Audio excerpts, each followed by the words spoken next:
बेसुध सी हालत में एक लड़की जो कि आधे अधूरे कपड़े पहनकर दिल्ली के एक रास्ते पे चली जा रही थी। लगभग 6 किलोमीटर का सफ़र उसने 1 घंटे 40 मिनट में तय किया था।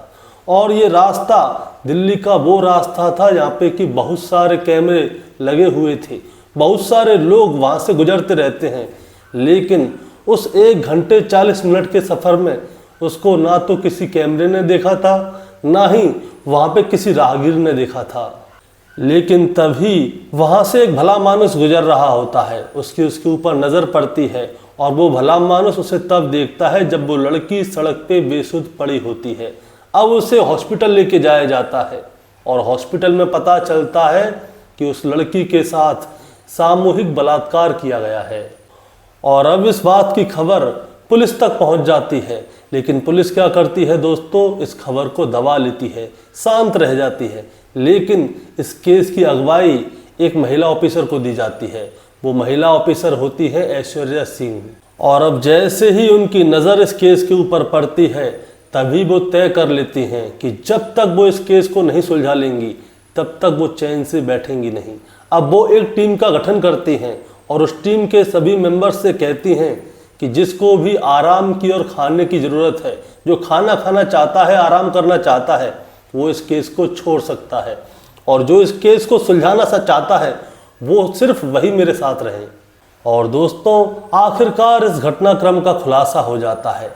अब जैसे ही इस घटनाक्रम का खुलासा होता है तो ना केवल दिल्ली में बल्कि जहाँ जहाँ तक इस घटनाक्रम की खबर पहुँचती है, ये घटनाक्रम चर्चा का एक विषय बन जाता है। और दोस्तों, मैं आपको एक और बात बताना चाहूँगा, ये जो घटनाक्रम दिल्ली में हुआ है, इसने हमें निर्भया कांड की याद दिला दी है। दोस्तों, आज की कहानी से हम जानेंगे कि ये लड़की कौन थी और इसके साथ में किसने बलात्कार किया। लेकिन कहानी शुरू करने से पहले मैं आपसे बस यही कहना चाहूँगा कि अगर आप चैनल पर नए हैं तो चैनल को सब्सक्राइब कर दीजिएगा, ताकि रोज़ाना शाम को 8 बजे मैं आपके लिए एक सच्ची घटना की कहानी लेकर आ सकूँ। नमस्कार दोस्तों, मैं गौरव शर्मा और आप देख रहे हैं गौरव शर्मा सफ़र। दोस्तों, आज की जो सच्ची घटना मैं आपको सुनाने जा रहा हूँ, ये सच्ची घटना है भारत की राजधानी दिल्ली की। और दिल्ली में काले खां का एक इलाका होता है जहाँ पे कि फुटपाथ के किनारे पे 11 अक्टूबर 2024 की रात लगभग 3 बजे का समय रहा होगा। होता क्या है, वहाँ से एक नौसेना अधिकारी गुजर रहे होते हैं। तभी उनकी नज़र फुटपाथ के किनारे पे पड़ी हुई एक लड़की के ऊपर पड़ती है। वो उसके पास जाते हैं और उसे देखते हैं तो पता चलता है कि वो लड़की अर्धनग्न अवस्था में पड़ी हुई होती है और उसके प्राइवेट पार्ट से लगातार खून बह रहा होता है। अब वो अधिकारी क्या करते हैं, तुरंत पुलिस कंट्रोल रूम को फ़ोन करते हैं और इस बात की जानकारी देते हैं। उसके थोड़ी ही देर में वहाँ पे पुलिस पहुँच जाती है। अब पुलिस पहुँचते ही वहाँ पे एम्बुलेंस बुलाई जाती है और सीधे उस लड़की को ले जाया जाता है एम्स। अब एम्स लेके जाया जाता है और उस लड़की का होता है इलाज शुरू। तो अब डॉक्टर क्या है, उस लड़की से बात करने की कोशिश करते हैं, लेकिन वो लड़की बेसुध थी, किसी भी तरह की बात का जवाब नहीं दे रही थी। दरअसल वो डॉक्टर समझ जाते हैं कि ये लड़की मानसिक रूप से अभी बीमार है। दरअसल बात क्या थी दोस्तों, उस लड़की के दिमाग पर किसी तरह का बोझ था। दरअसल डॉक्टर का कहने का मतलब आप समझ सकते हैं कि लड़की के दिमाग पे किस बात का बोझ था। अब मैं आपको बताना चाहूँगा कि उस लड़की के साथ में बलात्कार हुआ है और बलात्कार सामूहिक रूप से हुआ है, यानी कि उस लड़की के साथ बार बार बलात्कार किया गया है। और इसी वजह से वो लड़की दिमागी रूप से थोड़ी विचलित थी, परेशान थी। अब ये बलात्कार किसने किया, कहाँ किया, कोई इसके जानने वाला था या अनजान था, बस अब यही चुनौती थी पुलिस के लिए, ये जानना कि इस लड़की के साथ आकर बलात्कार किया तो किसने किया। और अब दोस्तों, पुलिस वाले अब करें भी तो क्या करें, क्योंकि वो इस लड़की से बात करने की बार बार कोशिश कर रहे थे, लेकिन ये लड़की किसी भी तरह का जवाब नहीं दे रही थी। और डॉक्टर जब इसका इलाज कर रहे थे तो मैं आपको बताना चाहूँगा कि डॉक्टरों ने क्या कहा।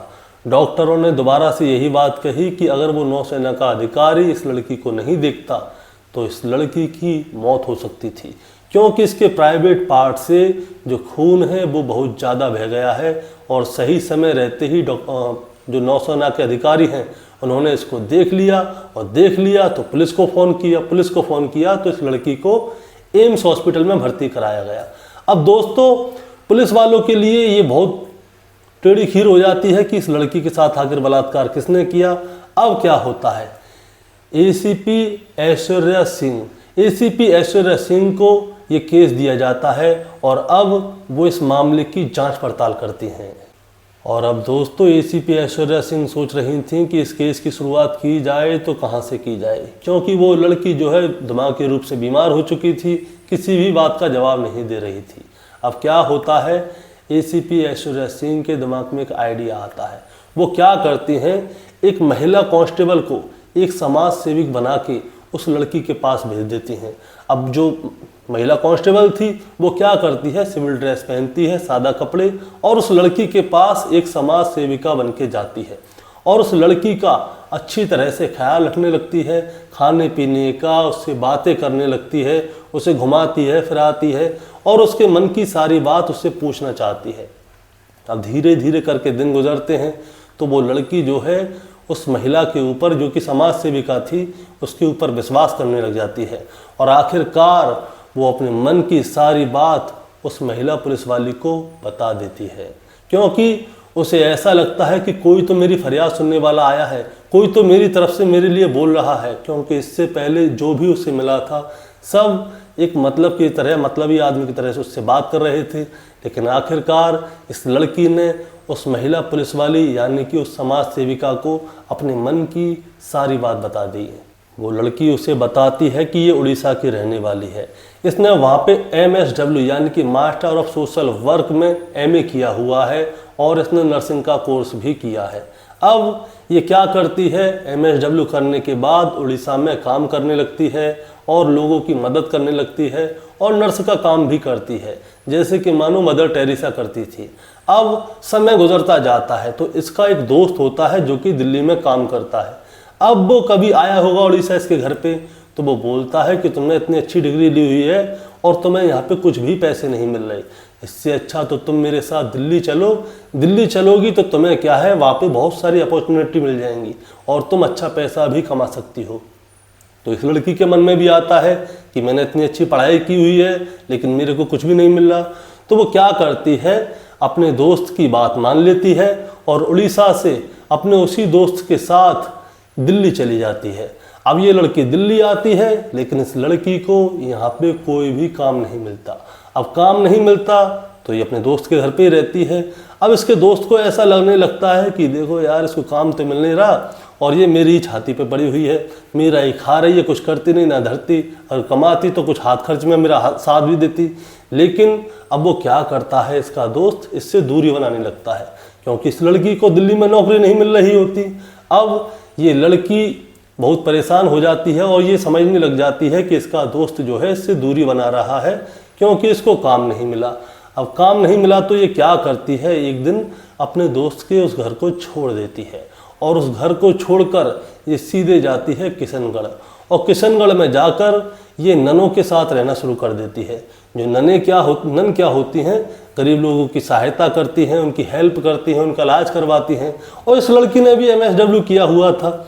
अब ये क्या होता है, लड़की उन लोगों के साथ रहना शुरू कर देती है और लोगों की सहायता करना शुरू कर देती है। अब जो उनके साथ रह ही रही होती है दोस्तों, तो क्या होता है, इस लड़की को दिमागी बीमारी हो जाती है, यानी कि ये दिमागी रूप से थोड़ी बीमार हो जाती है, पागल टाइप मान लीजिए, हल्की हल्की।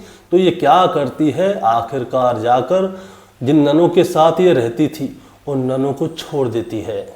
जुलाई 2024 में ये ननों का साथ छोड़ के वहाँ से गायब हो जाती है। अब नन क्या करती हैं, पुलिस स्टेशन में जाती हैं और इसके लिए मिसिंग की रिपोर्ट लिखवाती हैं कि बताती हैं कि हमारे साथ में एक लड़की रहा करती थी और वो अचानक से गायब हो गई है।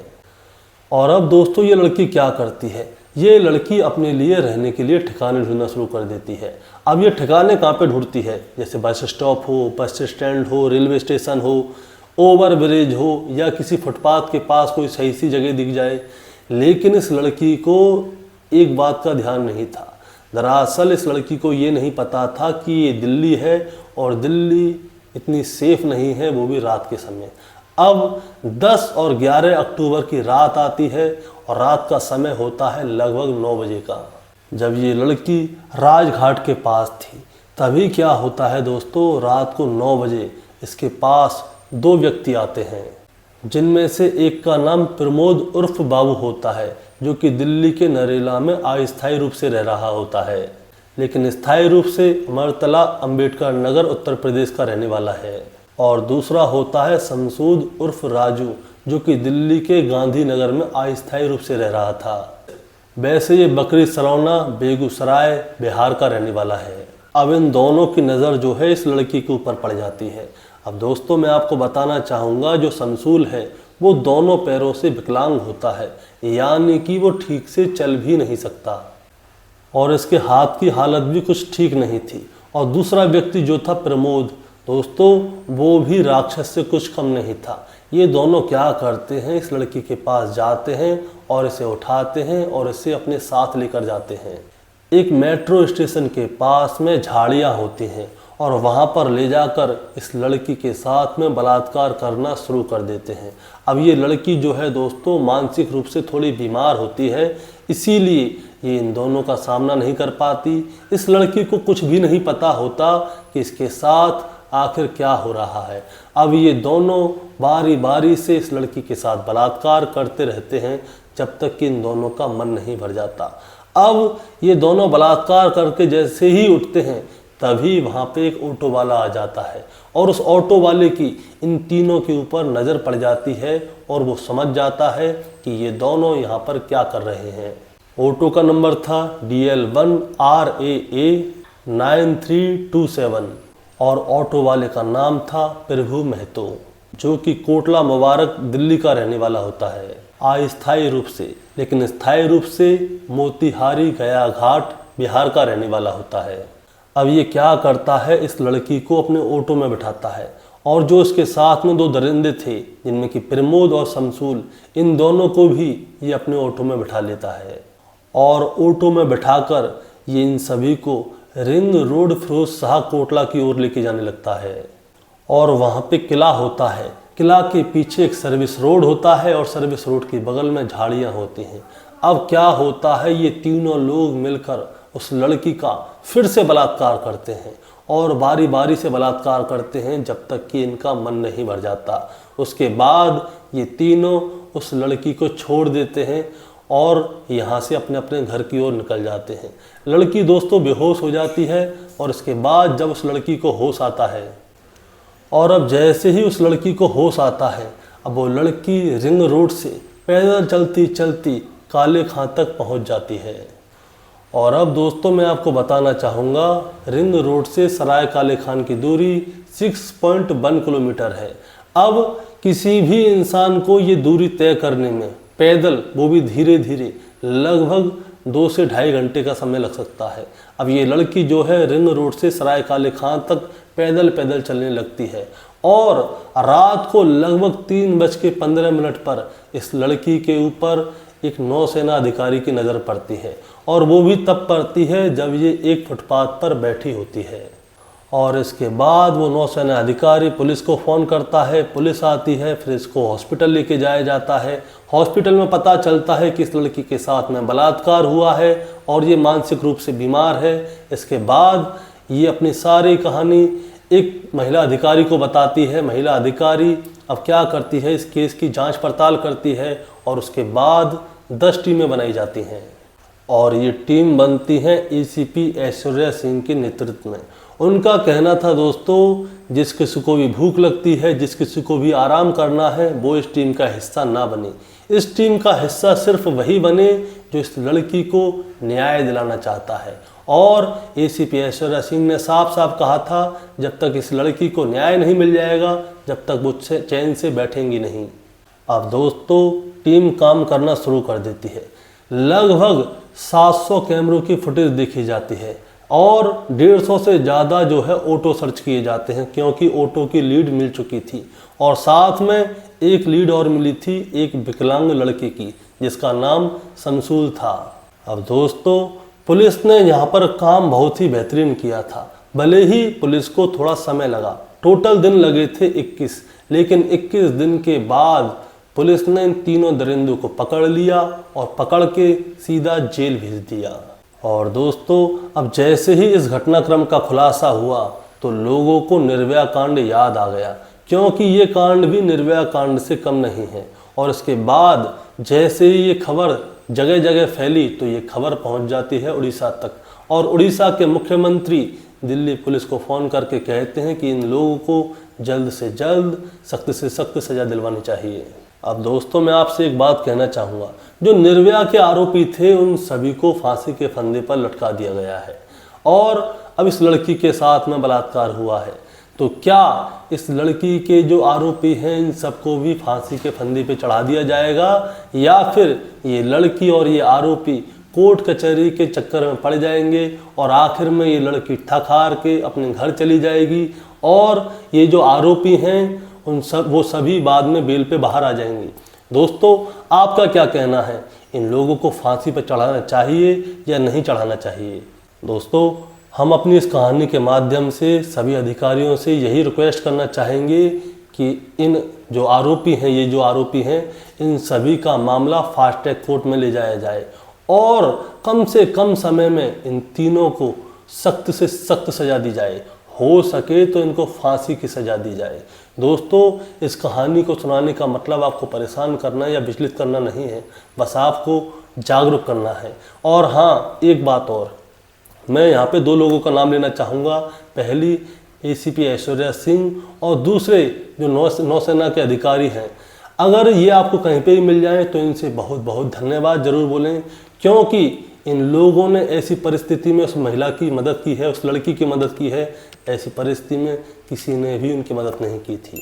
दोस्तों, आपका क्या कहना है इस कहानी के बारे में, आप ज़रा हमें कमेंट में बताएं। चैनल पे नए हैं तो सब्सक्राइब करके जाएं, ताकि रोज़ाना शाम को 8 बजे हम आपके लिए एक सच्ची घटना की कहानी लेकर आ सकें। नमस्कार।